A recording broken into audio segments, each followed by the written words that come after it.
नाही ना? मग कोण श्रेष्ठ? बरोबर आहे रमाई तुझं, मला तुझं पटतंय. बाबाजींच्या म्हणण्याप्रमाणे हा कोप झिंगरोबाचाच आहे आणि या संकटातून आपल्याला बाबाजीच वाचवू शकतात. खूप तर्क लढवताय. कुठे तो प्रेमाचा सागर विठुराया आणि कुठे तो तुमचा जाळपोळ करणारा झिंगरोबा. तुम्हाला दोघींना कुठे जायचे तिथे जा. सखू चला. अजिबात नाही.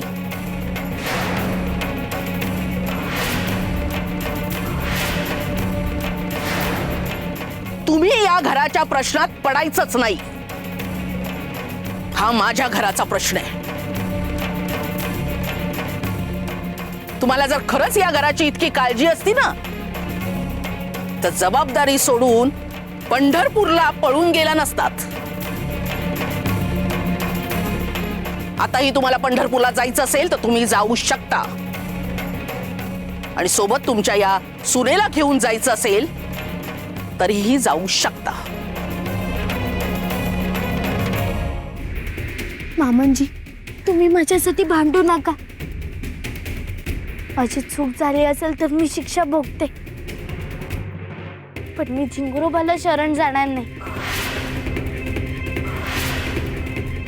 सखू, अगं तुला सगळं कळतं. तू एक समंजस मुलगी आहेस. तू वेळोवेळी या गावाला, आपल्या घराला आणि मला संकटातून वाचवतेस. अगं एवढंच काय तर त्या नरपशूला सामोरे गेलीस. मग सगळ्या गावासमोर गुरु झिंगरोबांचा अपमान करण्याची काय गरज होती सखू? कोणताही पुरावा हातात नसताना बाबाजीवर आरोप करत आधीचं सगळं काढण्याची काय गरज होती तुला? यामुळे सगळं चिघळते. कळत नाहीये का? अरे दिगू, हे तू का विसरतोयस? कुलदैवताच्या नावाखाली ही मंडळी सखूला फसवून झिंगरोबाची पूजा करायला लावत होते. या त्यांच्या भोंदूपणाचं भांड फुटायलाच हवं होतं.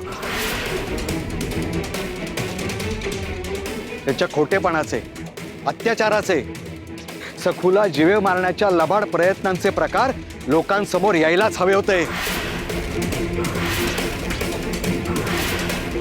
कधी ना कधीतरी एक घाव दोन तुकडे व्हायलाच हवे होते.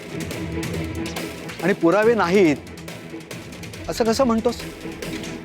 सखू हाच एक पुरावा आहे.